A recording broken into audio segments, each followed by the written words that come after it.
കഴിഞ്ഞ ദിവസം പുറത്ത് പോയപ്പോൾ കുറച്ച് ക്രാഫ്റ്റ് മെറ്റീരിയൽസ് വാങ്ങിച്ചു. അത്യാവശ്യം വേണ്ട കുറച്ച് സാധനങ്ങളാണ് വാങ്ങിയത്.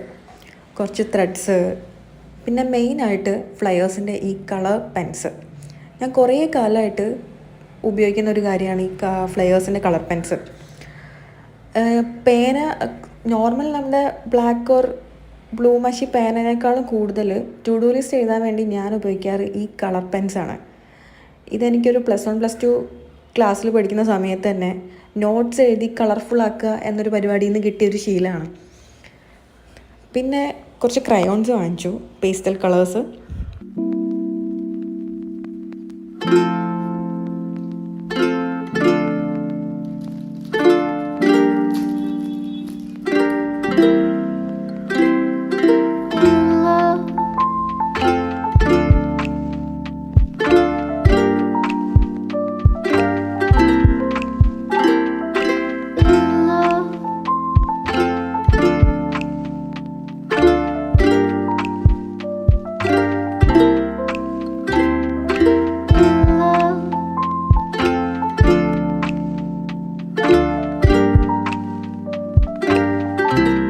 ഫോട്ടോഗ്രാഫി ക്ലാസ്സിൽ ഞങ്ങളുടെ ലാസ്റ്റ് ഡേയിലെ ഫെയർവെൽ ഡേയിലെ ഫോട്ടോസാണ്.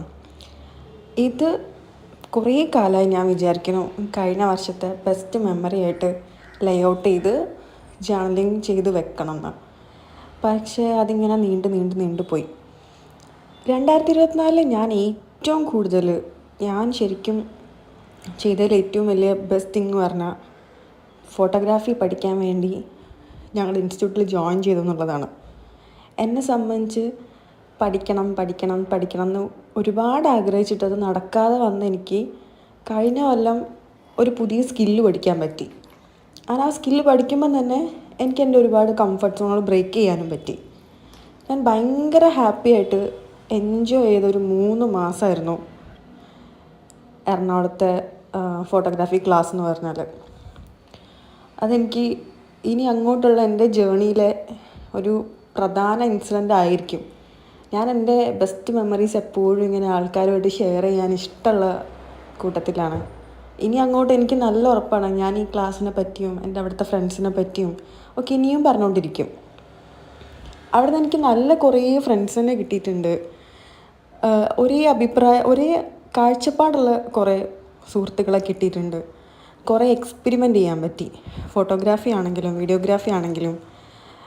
മോർ ദാൻ ഞാനൊരു ക്രിയേറ്റീവ് പേഴ്സണാണ്, എനിക്ക് ഇത് നന്നായി ചെയ്യാൻ പറ്റും എന്നൊരു കോൺഫിഡൻസ് ഞാൻ അവിടെ നിന്നാണ് ബിൽഡ് ചെയ്തെടുത്തത്. കുറേ ബാച്ചസ് ഇറങ്ങിപ്പോയിട്ടുണ്ടെങ്കിലും ഫെയർവെൽ ആരും നടത്തിയിട്ടൊന്നുമില്ല. അപ്പം ഞങ്ങളുടെ ബാച്ചായിരുന്നു അവിടെ ഫെയർവെൽ നടത്തിയിട്ടുണ്ടായിരുന്നത്. അത് ഭയങ്കര രസമായിരുന്നു. ഞങ്ങൾ കുറച്ച് പേര് കോർഡിനേറ്റ് ചെയ്തു. പാട്ട്, ഡാൻസ്, സ്കിറ്റ്, ആ ഒരു ഡേ അത്രയും മെമ്മറബിൾ ആക്കാൻ പറ്റി എന്നുള്ളത് ഭയങ്കര സന്തോഷമുള്ളൊരു കാര്യമാണ്. മോർ ദാൻ അവിടെ നിന്നാണ് ഞാൻ എൻ്റെ ഒരുപാട് കംഫർട്ട്സ് ബ്രേക്ക് ചെയ്തത്. നിങ്ങൾക്ക് നോക്കിയാൽ മനസ്സിലാവും, ചാനലിലൊരു വീഡിയോ ഉണ്ട്, ഒരു ഇൻ്റർവ്യൂ പോഡ്കാസ്റ്റിൻ്റെ വീഡിയോ ഞാൻ അപ്ലോഡ് ചെയ്തിട്ടുണ്ട്, ചെറിയൊരു ഷോർട്സ് പോലെ. അതൊരു ട്രോൾ വീഡിയോ ആണ്. പൊതുവെ ഞാൻ ഒരുപാട് സംസാരിക്കും. അപ്പം അന്ന് എന്താ സംഭവം ഉണ്ടായെന്ന് വെച്ചാൽ അവിടെ നിന്നപ്പോൾ ഞങ്ങൾക്ക് മൾട്ടി ക്യാമിൽ വീഡിയോ ഷൂട്ട് ചെയ്യുന്ന ഒരു ക്ലാസ് ആയിരുന്നു ഒരു ദിവസം ഉണ്ടായിരുന്നത്. അന്ന് സാറ് പെട്ടെന്ന് തലേന്ന് എനിക്ക് മെസ്സേജ് ഇട്ട് പറഞ്ഞു, ഫിദ നീയാണ് ഇൻ്റർവ്യൂ ചെയ്യാൻ പോണത്, സീന മജ്നു എന്ന ഒരു പേഴ്സണാണ് നമ്മളെ വിളിക്കുന്നത്, നാളെയാണ് നമ്മളുടെ മൾട്ടി ക്യാം വെച്ചിട്ട് എങ്ങനെ ഇൻ്റർവ്യൂ ഷൂട്ട് ചെയ്യാം എന്ന ക്ലാസ് ഉള്ളതെന്ന് പറഞ്ഞു.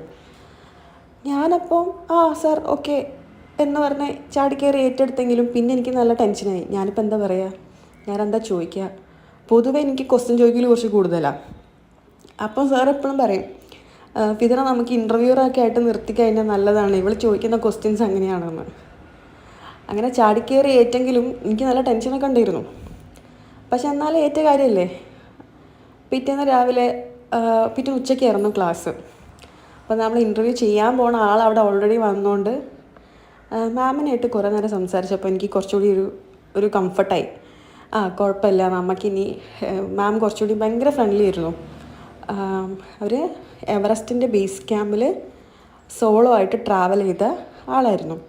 അപ്പം മാം ഭയങ്കര കമ്പനിയായി, സംസാരിച്ചു, ഓക്കെ ആയി. അപ്പോൾ എനിക്കും കുറച്ച് നമുക്ക് ക്യാഷ്വലായിട്ടങ്ങ് ചോദിച്ചു തുടങ്ങാം എന്നൊക്കെ പറഞ്ഞു.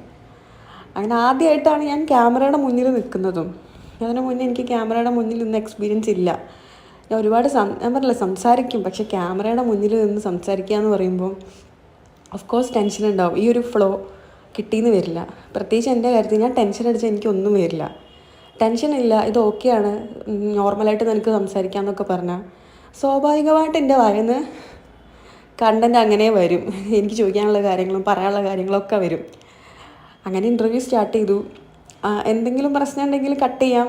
മുന്നിൽ ഞങ്ങളെ സ്റ്റുഡൻസ് എല്ലാവരും ഉണ്ട്. 2 മൾട്ടി ക്യാം ഉണ്ട്, ലൈറ്റിംഗ് ഉണ്ട്. ടി വിയിൽ എല്ലാവർക്കും കാണാനും പറ്റും ഇൻ്റർവ്യൂ. അങ്ങനെ 20 മിനിറ്റ്സ് 25 മിനിറ്റ്സ് അങ്ങനെ ക്വസ്റ്റ്യൻ ചോദിച്ചു, ആൻസേഴ്സ് പറഞ്ഞു. എന്താ പറയുക, ഞാൻ ആ ക്വസ്റ്റ്യൻ ചോദിക്കുന്നതിലും ഇങ്ങോട്ട് എനിക്ക് കിട്ടുന്ന സീന മാമിൻ്റെ കയ്യിൽ നിന്ന് എനിക്ക് ഇങ്ങോട്ട് കിട്ടുന്ന ആൻസറിൽ മാത്രമായിരുന്നു എൻ്റെ ശ്രദ്ധ. ഒരു 10-20 മിനിറ്റ് അങ്ങനെ ആ സംഭാഷണം, ആ ഇൻ്റർവ്യൂ അങ്ങനെ നീണ്ടുപോയി. അത് കഴിഞ്ഞ് പിന്നെയാണ് ഞാൻ റിയലൈസ് ചെയ്യുന്നത്, പിന്നെ എൻ്റെ ക്വസ്റ്റ്യൻസ് റിപ്പീറ്റ് ചെയ്തു വന്നു തുടങ്ങി. അപ്പോഴാണ് ഞാൻ റിയലൈസ് ചെയ്തത്, എൻ്റെ ഓൾമോസ്റ്റ് ഏകദേശം ചോദിക്കാനുള്ള ക്വസ്റ്റ്യൻസൊക്കെ തീർന്നിട്ടുണ്ട്, എൻ്റെ മനസ്സിലുള്ള ക്വസ്റ്റ്യൻസൊക്കെ തീർന്നിട്ടുണ്ട്. അങ്ങനെയാണ് കട്ട് പറയുന്നത്. ആൻഡ് സാറും കൂടെയുള്ള ഞങ്ങളെ ക്ലാസ്മേറ്റ്സും എൻ്റെ മിസ്സും എല്ലാവരും നന്നായിട്ടുണ്ടെന്ന് പറഞ്ഞു. പക്ഷെ ക്യാമറ ഓഫ് ചെയ്തിട്ടുണ്ടായിരുന്നു. ക്യാമറ ഓഫ് ചെയ്തിട്ടുണ്ടാവുമെന്ന് കരുതിയിട്ട് ഞാൻ സംസാരിച്ച കാര്യങ്ങളാണ് പിന്നെ ട്രോളായിട്ട് ഞങ്ങളെ ഗ്രൂപ്പിലൊക്കെ വന്നത്. ആദ്യം അത് കണ്ടപ്പോൾ എനിക്ക് ഭയങ്കര ചമ്മലായിരുന്നെങ്കിലും പിന്നെ ഞാനത് ശരിക്കും എൻജോയ് ചെയ്യുന്നുണ്ടായിരുന്നു. അപ്പോൾ പറഞ്ഞു വന്നത് എത്രയാണ്, 2024 എൻ്റെ ബെസ്റ്റ് മെമ്മറി എന്ന് പറഞ്ഞാൽ അത് ഞാൻ ചൂസ് ചെയ്ത, എനിക്ക് സ്കില്ല് പഠിക്കാൻ പറ്റിയ എറണാകുളത്തെ ആ ഒരു സ്പേസ് തന്നെയായിരുന്നു. ഇത് എനിക്ക് ബർത്ത്ഡേക്ക് ഗിഫ്റ്റായിട്ട് കിട്ടിയ 2 ബുക്ക് മാർക്കാണ്. ഇത് കാണുന്ന പോലെയല്ല, കുറച്ച് തിക്നെസ് കുറവായിരുന്നു. അതിനി ബുക്കിൻ്റെ ഇടയിൽ വെച്ചാൽ പൊട്ടിപ്പോകുമോ എന്നുള്ള ഡൗട്ടുണ്ട്. ചിലപ്പോൾ ഞാനിതിങ്ങനെ കീപ്പ് ചെയ്യാനാണ് ചാൻസ്.